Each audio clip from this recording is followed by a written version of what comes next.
Good morning, everyone.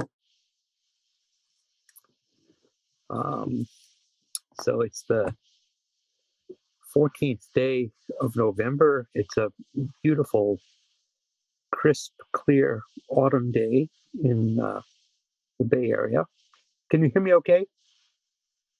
Yes? Okay. Um, just trying to think what's immediately on my mind is we are still in the aftermath of the elections, and uh, some of the news is very encouraging, and some of it remains concerning, and some of it is as yet unsettled. And I think that for the most part,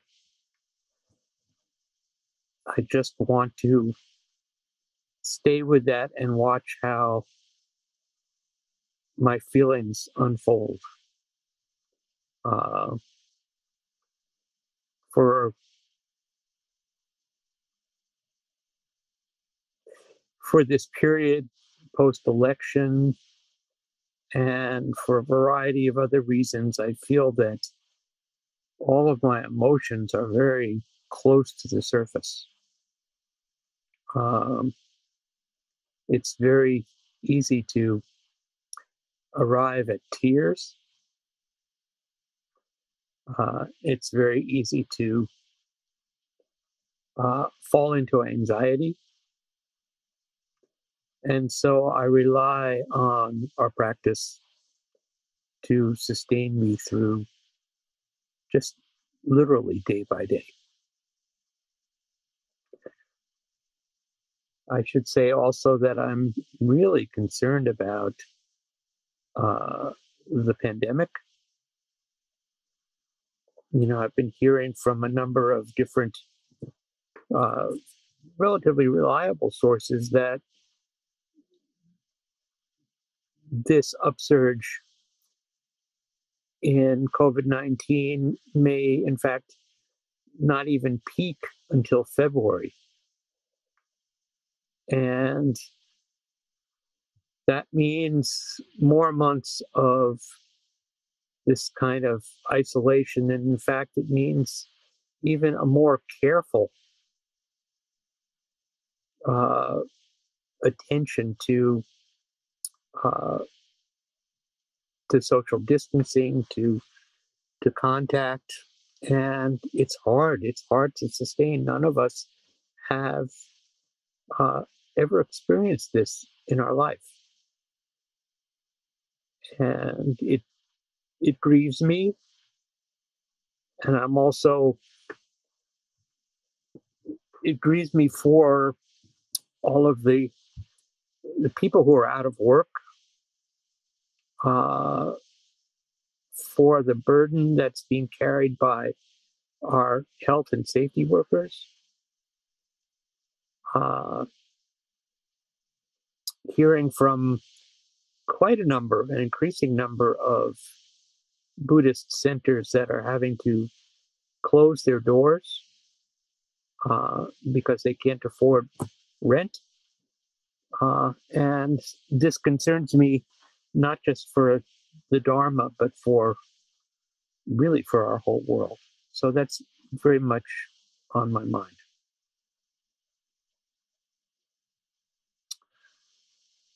In the last 2 days, it seems that we have settled on a date for um, a mountain seat ceremony that would install me as abbot of Berkeley Zen Center.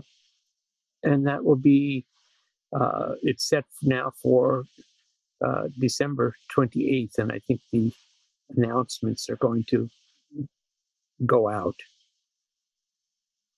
And honestly, I found it a little shocking to to see the draft invitation and to realize that this was going to be certainly a very large step for myself and for Berkeley Zen Center. and really not knowing what that's going to be, in the midst of what is continues to unfold here in our world. So I think I want to talk about that a little bit, not about Mountain Sea or uh, about what the future is, because I don't exactly know, but um, how I how I think we can uh, hold what we've been given and how we can go forward. So a couple of weeks ago, I was invited uh, to co-present uh, an evening at San Francisco Zen Center in January with a woman named Ayo Yotunde, who's an African American teacher uh, who has a new book coming out in December that's called Black and Buddhist. It's really wonderful book. Uh, and Ayo is somebody that I've worked with at the Upaya chaplaincy uh, training program. And so we know each other pretty well. And as we were trying to figure out what we were going to talk about, what might be useful, she told me about an image that was new to me. And that is the image, some of you may know of uh, this image that comes out of uh, West Africa, out of the Akan tradition. It's called the Sankofa bird. Uh, and it's a mythical figure. It's said it comes from the Akan tradition in what is now Ghana, but it was a region and a polity that has been around for hundreds and hundreds of years. And the Sankofa translates roughly into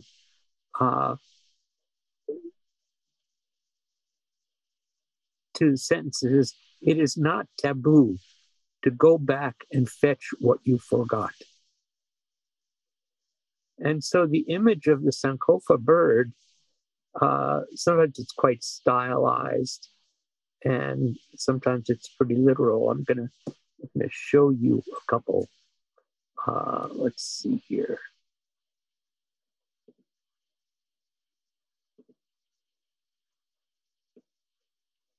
Oh, come on, I have to save this. Sorry. No, there it is.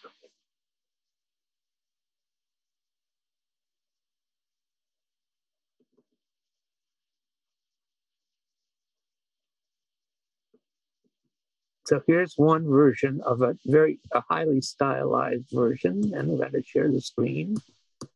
Um,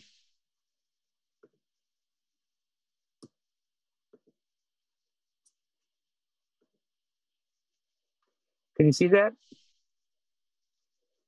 So what you have, it's beautiful. It's like an inverted heart in this image, and you have a bird that is flying forward, and usually it's flying forward, but you can kind of see. I think this part kind of is emblematic of the bird's head, which is looking back. So that's one image. Let me give you another, which is, oops, okay. Uh,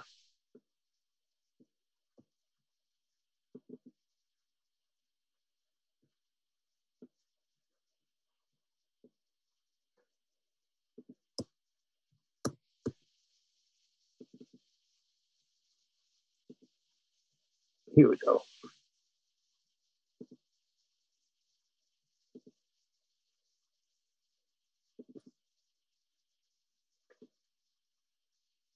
So you can see that, right? Yes. So here you have the bird is moving forward and it's looking back and it is depositing an egg. And the way I think about it is that the egg represents both the past and the present. That an egg contains the genetic information, all the genetic information of the past of its species. And it also represents the potentiality of the present and future. One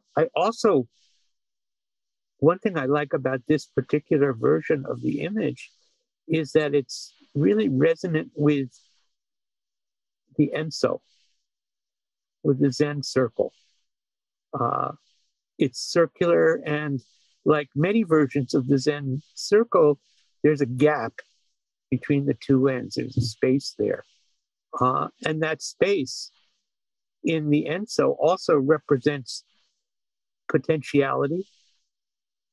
It represents the fact that things are not complete, that there's always room for them to change. And so we have the information, we have the tradition, we have the past, and carrying it forward, there's always the potentiality for it to change.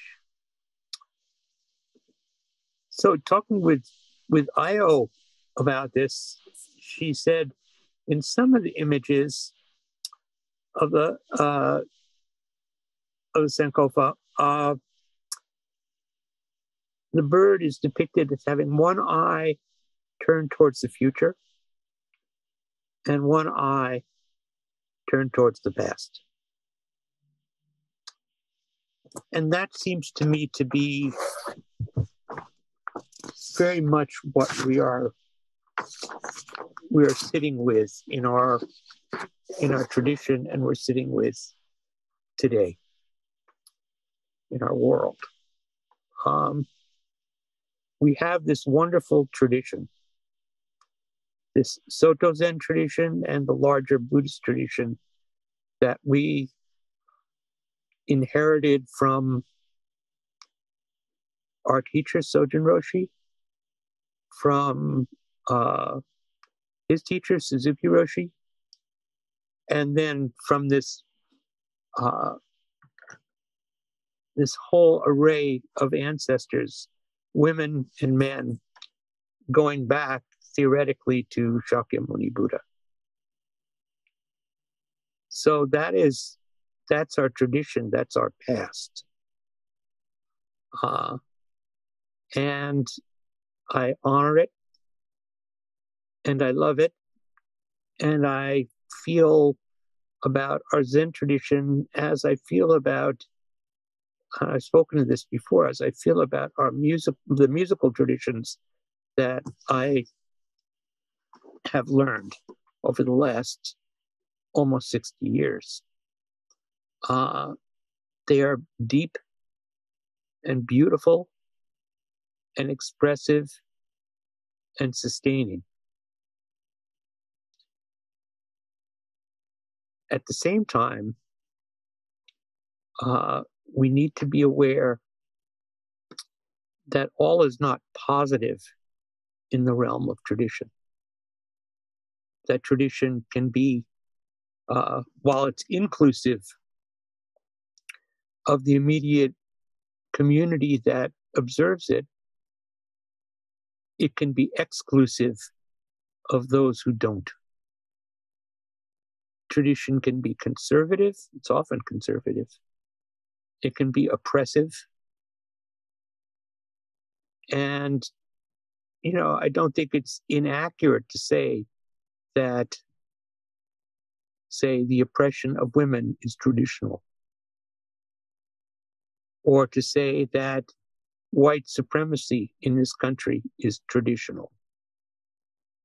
That it infuses those things, and others infuse all of our relationships in a really negative way. And so we have to examine this notion of tradition very carefully. Uh, that applies to all the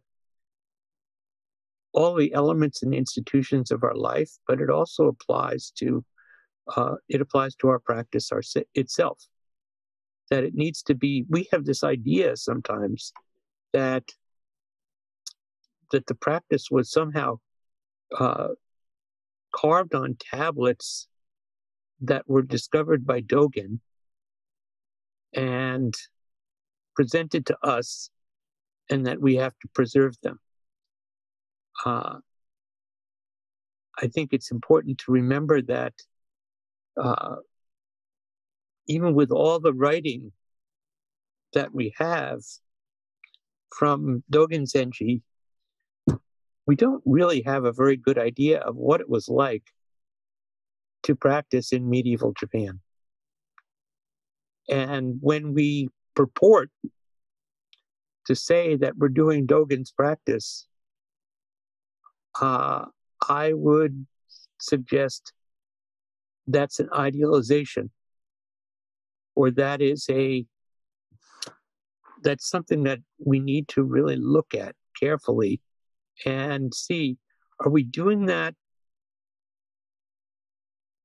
really because we love the practice that we've gotten, and often that's the case, or are we doing it because we're laying claim to some kind of identity?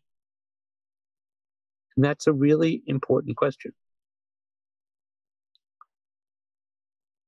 So I think if we look at Buddhism and we look at Zen, just as again, I think about the musical traditions. When I took up playing American vernacular music, I listened to all of the old recordings. I read everything. I listened to everything. I played with a lot of people. And then I had the great fortune to be able to play with quite a number of the older musicians, the people who had made many of those recordings, the people from whom the tradition had been handed down, not by recordings, but by warm hand to warm hand. And they transmitted this to us as best they could.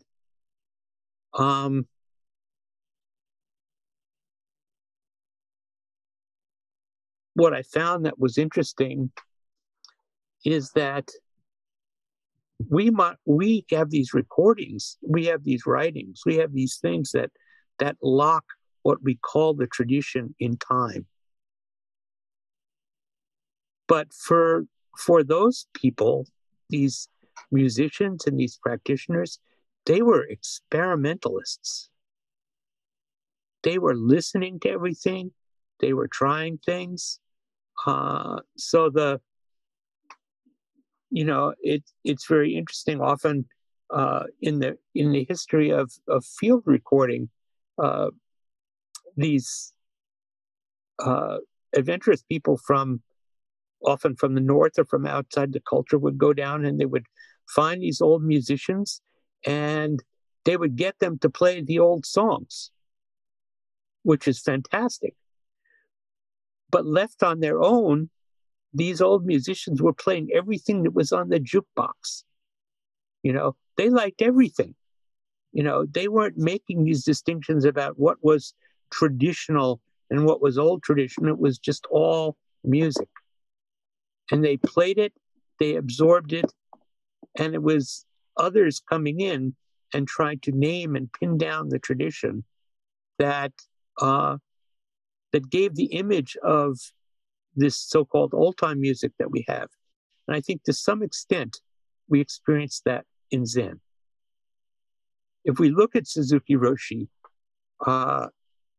he wasn't afraid to experiment. His whole adventure to the US was an enormous and completely creative experiment. When we look at what Sojin has created here in Berkeley, we think it's traditional.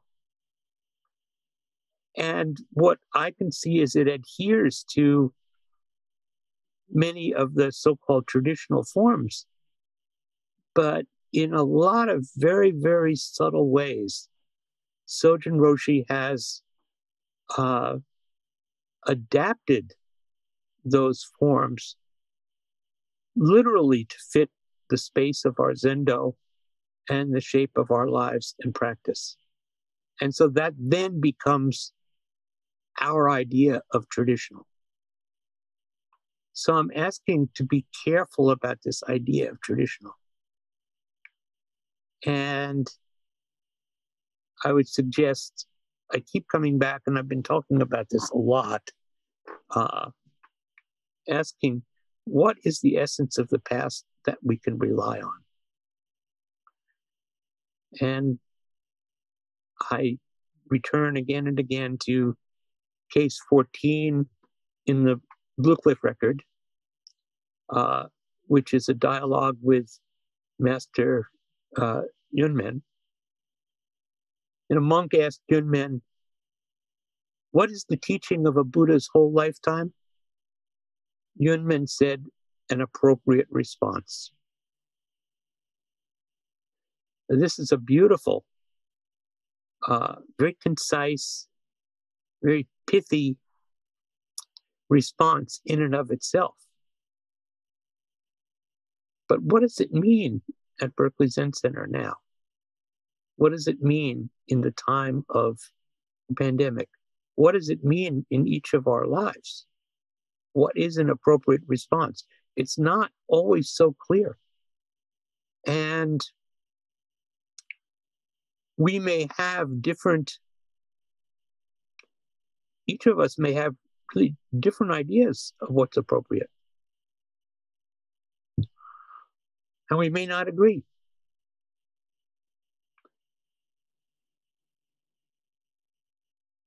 What I think of, to me, as the spirit of that appropriate is actually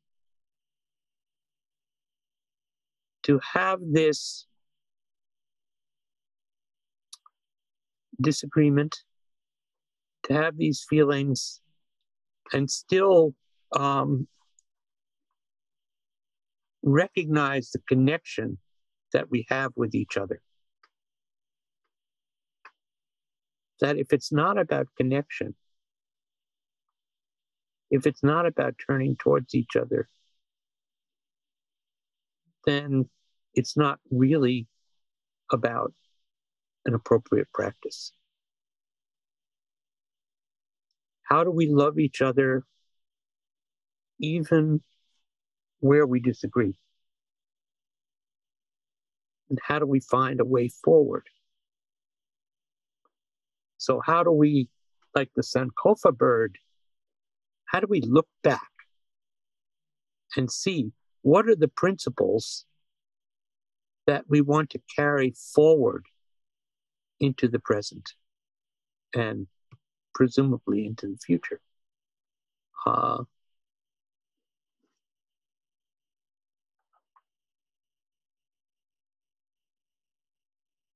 I don't know the answer to that. And I don't know the answer. I feel, for me, that there's some things that I feel strong about, but even those things, I prefer to check them out with many of you. And that's what I hope to do in the future. Because more than at any time, I think since the founding of Berkeley Zen Center, we are in a place where we're having both to improvise on the present, and we're having to rely on our training and offer it to people as well as we can without coming face to face, but being this is as close as we get here on Zoom right now for the most part. It's remarkable when we cross paths with each other. And it's also very natural. But we don't know how it's going to be going forward. And yet, I think that we're all committed to the preservation of the truths that we've learned from Suzuki Roshi and Sojun Roshi, and the things that have surfaced in our own lives. So I really like, as I said, I love this image of the Sankofa bird and its resonance with the Enso, with the fact that it's always building on the past, but it's being completely creative and open towards the potentialities of the future. So I think maybe I'm going to stop there and see what thoughts or what questions you might have. How do you see what we've been doing? How do you see it? How do you want it to go forward in maybe the next year? And these are things that I want to know, not just today, but I want to know going forward. And I feel I have the responsibility to respond. I have the responsibility. So I'll leave it open and let Blake call on people as you raise your digital or real hands. Is that okay? Invite you to unmute yourself. Yes. Thank you, Hozan. That was inspiring words.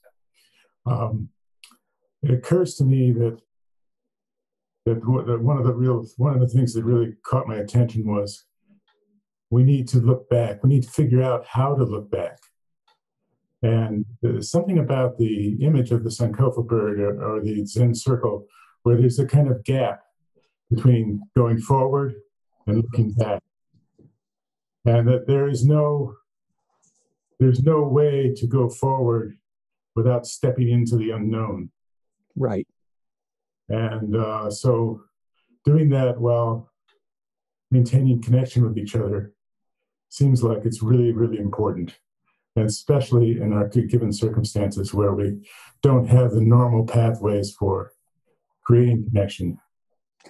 We've got some different ones, and let's figure out how to use them. Well, thank you. I think that this experience of the unknown is, I'm sure that many of us have had this experience. As we're sitting Zazen, we come to a space or spaciousness where, for lack of better terms, our sense of self seems to dissolve. It begins to dissolve. And often the reflexive thing is to clutch for what we know, right? Yes.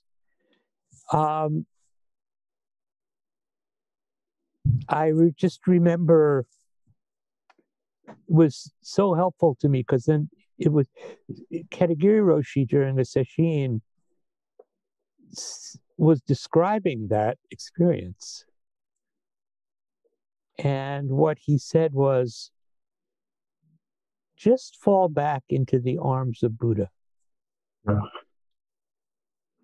And even as I say it now, it's deeply emotional to me that the unknown is not, the unknown can be safe if we trust it. Yes. I mean, perhaps it's not always safe, but it's maybe less dangerous than we think. if we really trust it and just let ourselves fall back into the arms of Buddha. So that's that openness. That's the space, the gap in the Enso. I hope to meet you there. I hope so. Hozan, Nathan Britton writes, could you discuss the terms form and emptiness with regard to your talk today?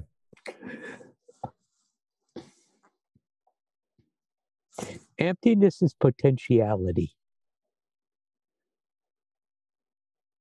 Emptiness encompasses everything. And so it allows for things to arise that are fresh and creative. Form is what we work with. Form is our body. Form is our world. And emptiness does not manifest, can't manifest in any way except in the context of form. So think about an egg. An egg has the emptiness of potentiality, but it also, you don't know what's going to arise from that egg, whether it's a chicken's egg or a human egg. You don't have any sense of who that is as they evolve and develop. But it contains all the necessary information. It contains the potentiality, and it contains the elements of form. So that's maybe a start. Thank you, Nathan. Nick Robinson, I invite you to unmute yourself. Hi, Alan. Hi, Nick. Good to see you. Good to see you. I really appreciated your remarks, especially at the beginning of your talk when you were very open with us about your own emotions and emotions of fear, of grief, of a confusion of emotions, which I think many of us are feeling. And it seems to me like that's something that is not foregrounded in at least the written part of our tradition very much, that the Zen teaching, as it's been passed down to us and as we study it, it tends to emphasize conceptual struggles or ways out of conceptual struggles, more so than emotions or feelings. And when I wonder actually if that, I'd just ask you if you would comment on that. Yeah. I've heard that. I think that I've heard that a lot. I just had never thought about it that way. I really think that even for Suzuki Roshi,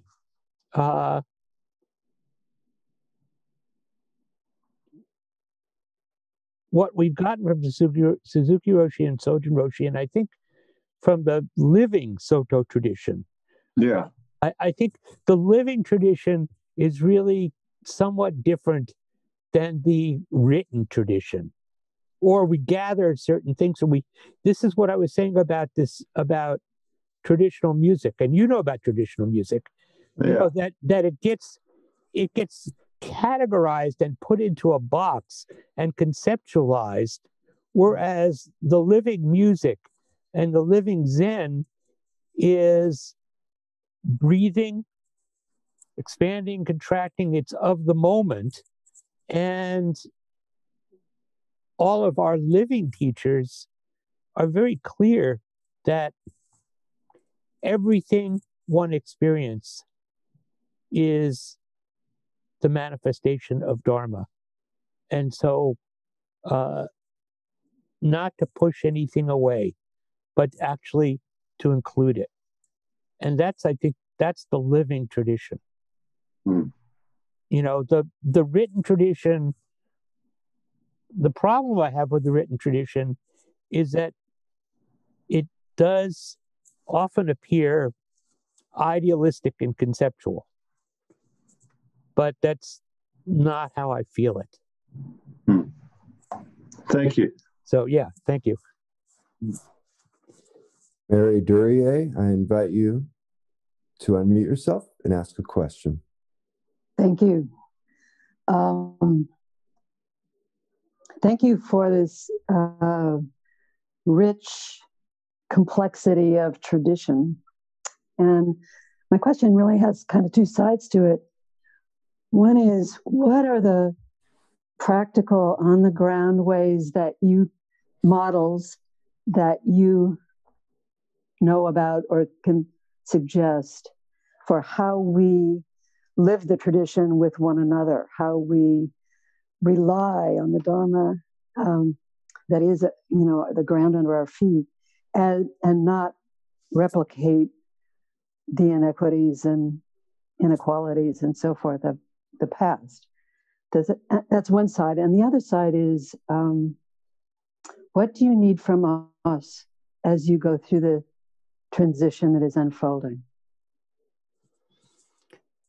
Well, I think as to the first, from the very beginning, the moment I walked in here, there were people that I looked to and respected and quickly came to admire.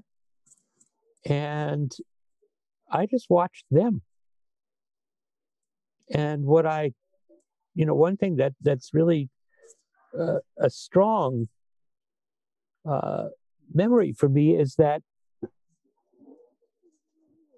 it was it was at least a month or two before I met Sojin, who was in Japan doing his Dharma transmission. So it wasn't like I had this idealization around him as the teacher. It was just the ordinary people who are here at Berkeley Zen Center. And, I don't want to embarrass them because some of them are still here, and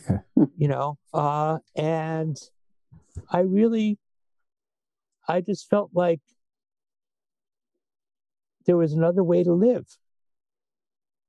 And I wanted to live like that. And then when we studied the lineage, the reason I wanted to become a priest was I wanted to be in that family. And so that's always been a motivation to me. As for what I might need from the Sangha, it's hard to say. I guess I would love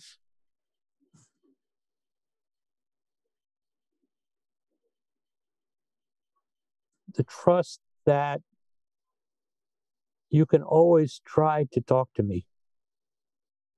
And I'll say, try to talk to me. I want to promise that I'll always be able to listen. But even if I'm not listening at that moment, if you try to talk to me, I'm not going to put you out of mind. I'm not going to forget it. I'm going to go back and think about it. And I will return to you.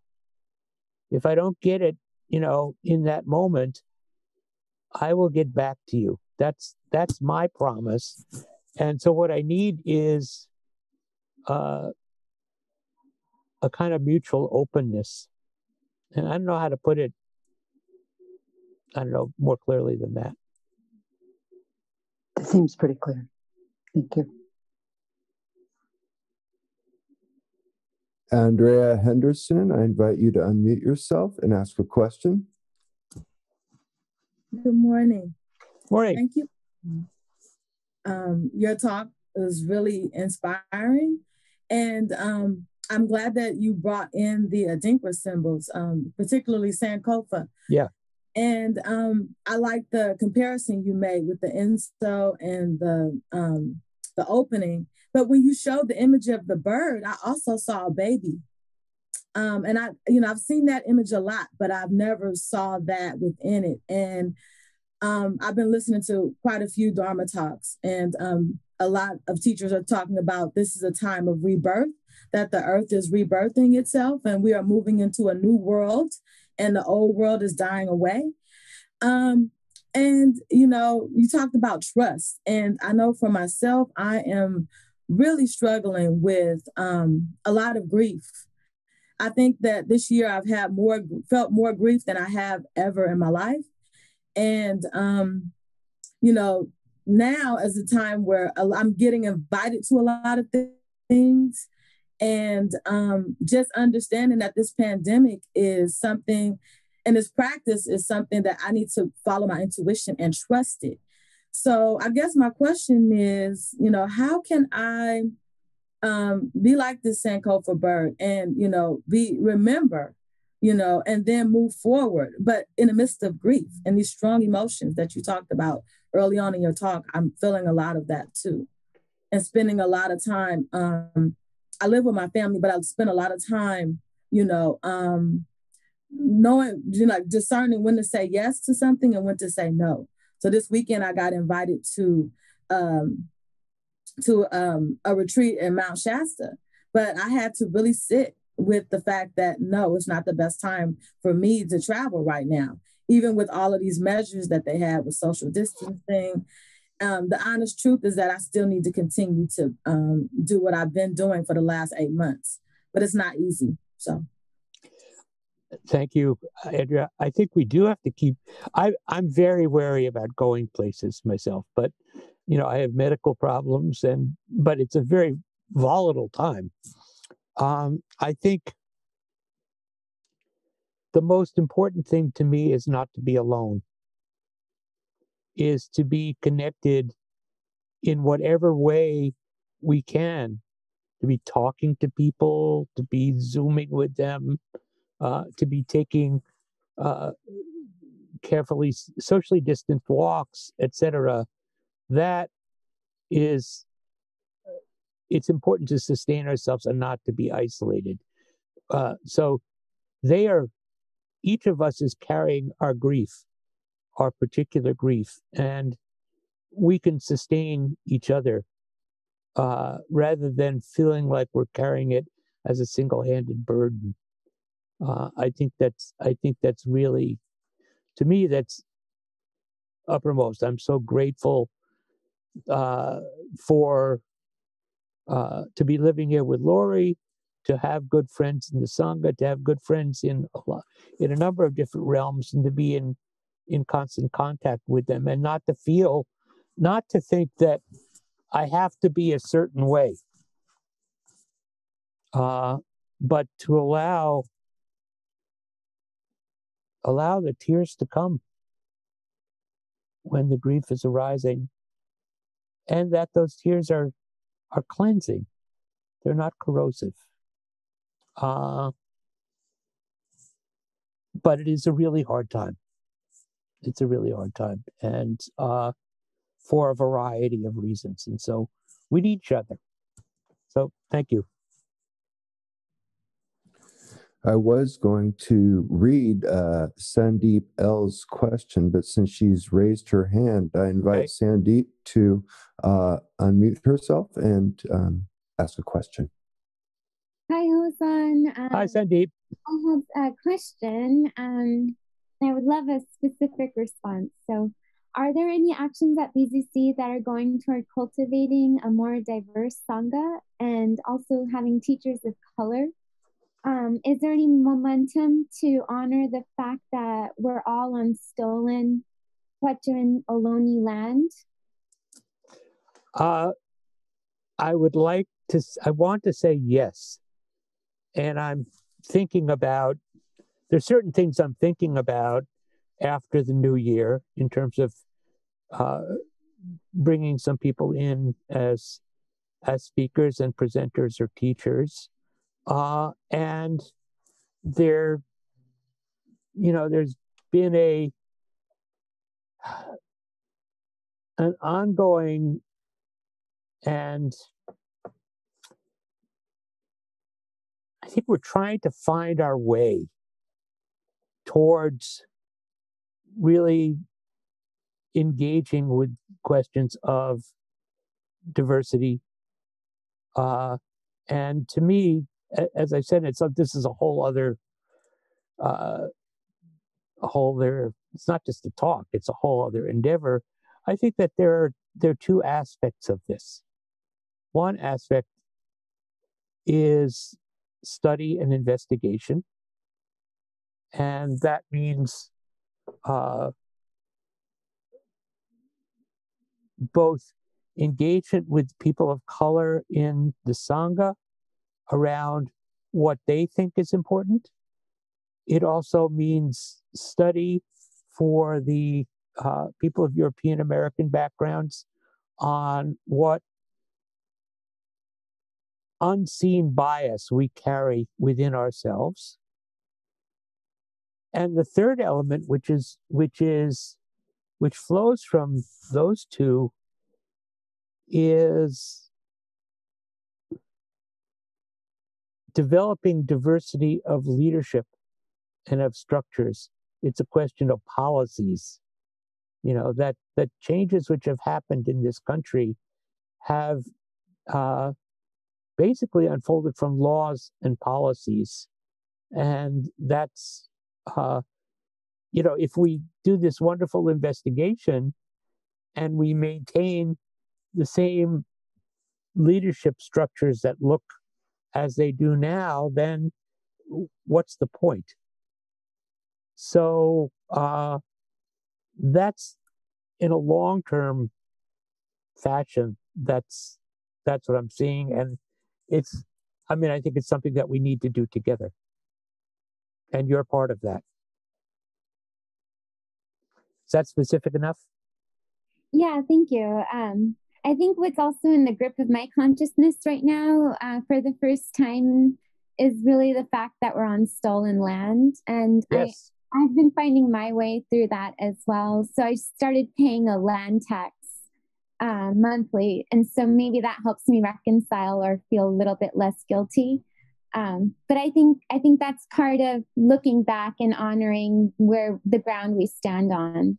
Is honoring that history. I agree. And I think we need to study it more as well. Summer before last, when I drove my daughter to Chicago, it just was kind of staggering. The whole country is native land, and every place along the way has native names, and those continue. It was kind of a beautiful and heartbreaking awareness. So we need to feel that here. I agree. Thank you. Deb Self and Mandy, I invite you to unmute yourself and ask a question. Hozan, thank you. And sorry for the dog barking in the background. Okay. I also really want to thank Andrea Henderson and Sandeep for their comments and say that mine are kind of dovetailing with yours and responding, Hozan, to what we want going forward for the Sangha. I just want to speak from what I'm realizing I need. For me, I really have been, this has been a time of reckoning for me. And I've been studying my own bias, studying racism and structures but recently I started studying my own genealogy more deeply. And in the last week, what I've discovered is horrifying. And the emotions I'm having are things that I realize I have pushed away. I was raised in a very New South kind of culture, like let's just eliminate racism and move forward. And what I'm realizing is I have, my family has a lot of blood on its hands. That's Cherokee blood, it's African blood. I'm sure it's the blood of many white women who died in childbirth as well. What I want for this Sangha is I want a place to sit with those feelings and to be, a blameless baby falling back into the unknown and letting my identity dissolve, and having a space that doesn't depend on colonizing other identities, and turning to people of color to be to sit in reckoning with me. I want this Sangha to be very diverse. I want it to be reflective of our culture in the Bay Area. And at the same time, I want to limit my expectations for that people of color should. I want them to feel welcome, but I don't want them to feel like the onus is on them. And what I crave is some kind of a structure, a study where we all reckon with the last, as far as we can get back in our history with our families, and a place to sit with the reality of the culture and the stealing and the murder.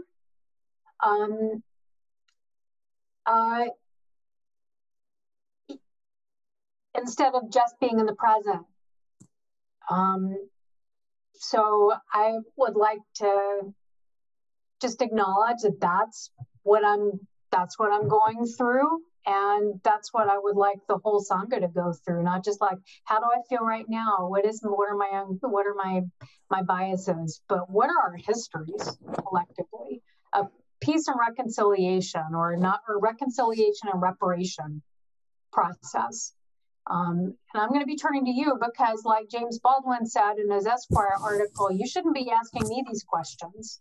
So I need to ask other white people for a mirror and accountability. Thank you. I hear all that. I go back to, I think there's something so alive about the Sankofa bird image. The translation from the Akan language is, it is not taboo to go back and fetch what you forgot. So it is not just present moment, wonderful moment. It's not that that's not true, but the present moment, and this also gets to the question of the relative and the absolute, or form and emptiness. The present moment contains what we forgot. It also contains what we never knew, but affects us nonetheless. So this Sankofa image was totally new to me. I can't tell you why it's new. Then start looking around, you see it's everywhere, but I didn't know it. And so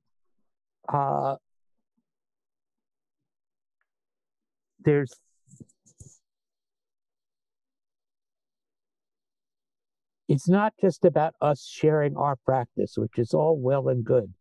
It's also about learning the great breadth of human experience and vision that is contained in the whole world of cultures, and being able to learn from them and incorporate them without colonizing them. It's very easy to colonize, so we do that quite automatically. But yeah, can we let it change us? Not can we buy those images? So maybe let's leave that there for now. But thank you. So I want to take just these next three, and then that'll be it. Okay. I see three. Great. Yeah. That's great. So, Joel Fang, please unmute yourself. And hi, Sojin. Wonderful. No, I'm Hozan. Well, I've done that with Sojin, calling him Suzuki Roshi. So it's a great compliment. Thank you. I Sorry. take it as a compliment. Yeah. Okay. Sorry about that. So Okay. wonderful, wonderful talk. Really helpful. I'm just struck by sort of the tension. Well, like the bird image is so wonderful. Like it seems to me like our ancestors, like Dogen, like Suzuki Roshi, were like so into changing really so much of the tradition. And that's why that tradition has been so alive. And that's true artistically as well. All these people that are so easily made into pedestals or something were all so actively changing everything and so open to all sorts of new stuff. And so I was getting to this place where thinking like of the Sandokai, where, in the dark there is light, but don't see it as light. So in the past, there was tremendous innovation and looking towards the future. And in the present, while we move and have to move and will move towards the future, the past is still manifest, or something like that. Well, what's the question? I don't know what the question is. Basically, the thing is, can you comment on that issue? On that, yes. Does that make sense to you? Total dynamic working. This is what Dogen's, I think, it's core principles that we think of. In one sense, it's stillness, but really, in our lives, is total dynamic working, and so we don't lock things down into stillness.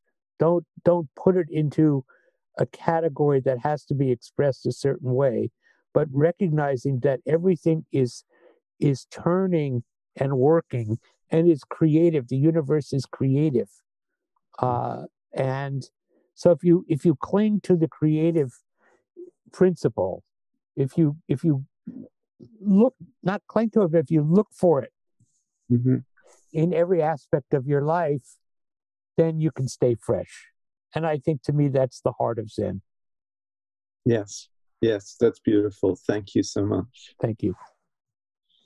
Susan Moon, I invite you to unmute yourself and ask a question. Hi, Alan. Thanks for the really great talk. I love the simplicity of the focus of the so clear, and the Senauke bird, the music, the stuff about music is great.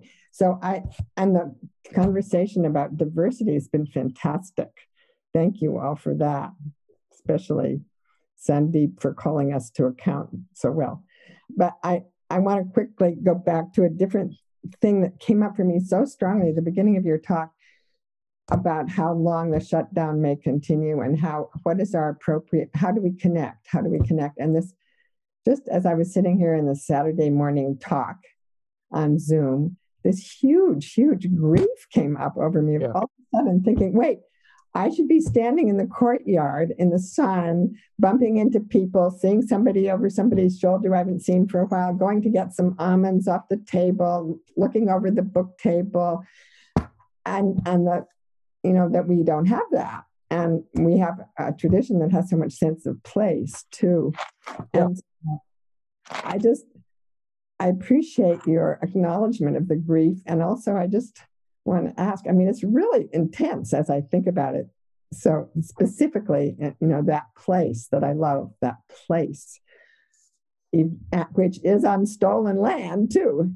And we have made it a beautiful place in many ways. What do we do with that grief, and how do we acknowledge it without, I don't know, just where do we go with that? If it weren't for that place, and if it weren't for our practice and the generosity of Suzuki Roshi, the generosity of vision of Sojin Roshi, and all who came before, you and I would not be having this conversation now. No. And So I experience gratitude, because we have had this, because we put in our years here, we're able to sustain our relationships and our connection, even if it's not taking the form that we really wanted to take. And I was deeply moved. I guess it was 2 weeks ago. There was a gardening day here, and a couple of people showed up who have been coming since the pandemic, and it turns out they had never been here. Oh, really? And so I think a couple of people, Ross and a couple of people, gave them a tour and showed them around. It's like, this place is here, we will return to it. We're not losing, unlike a lot of places, which is greater grief to me, like Tigan's place in Chicago, gone. And quite a number of centers. I think Joan Amaril's place is gone. Mm-hmm. We're not about to lose this place. And so we will be able to return to it. But right now, we return to our relationships. And we are forming new relationships even in this virtual world. And I deeply appreciate and feel really connected to a lot of the new people who've come. So we're grateful. Yeah, turn the grief into gratitude, and also, to be with each other with a sense of place that's a different kind of place somehow. Yeah. Well, thank you. Thank you. So last one is Rondi.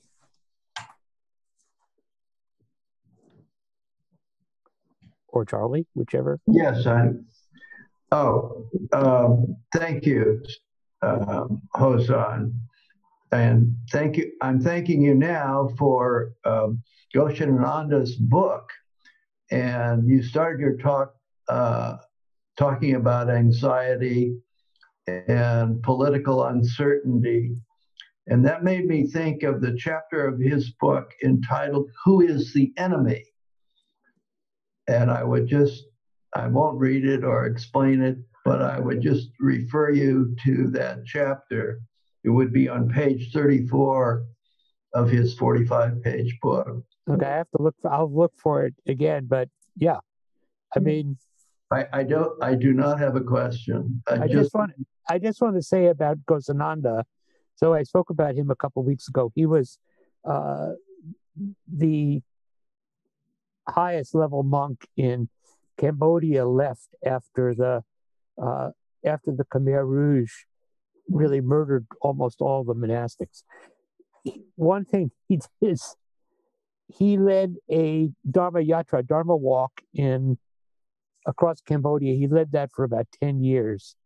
And early in the walks, the fighting was still going on, and they got caught in crossfire. And actually, two Japanese monks were killed. And at another time, some friends of mine were captured by the Khmer Rouge on these Dharma walks.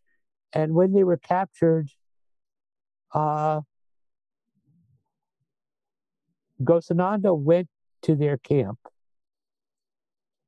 and they were so respectful of him, they released these people into his care. He did not treat them as enemies. They did not feel like they were treated as enemies. And so he was able to accomplish something that saved lives. So that's a very high bar for us to reach for. But it's all there in our practice. It's all there in the potential of our practice. Well, I'm going to take it back. I'm just going to read a portion of it, which will, reinforce a lot of our thinking.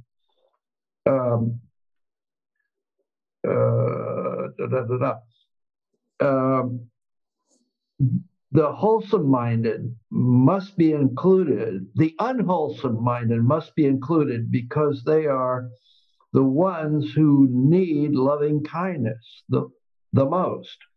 In many of them, the seeds of goodness have died because of warmth was lacking in their growth. It perished from coldness in a world without compassion. Thank you, Charlie. And thank you, everyone. Have a good weekend.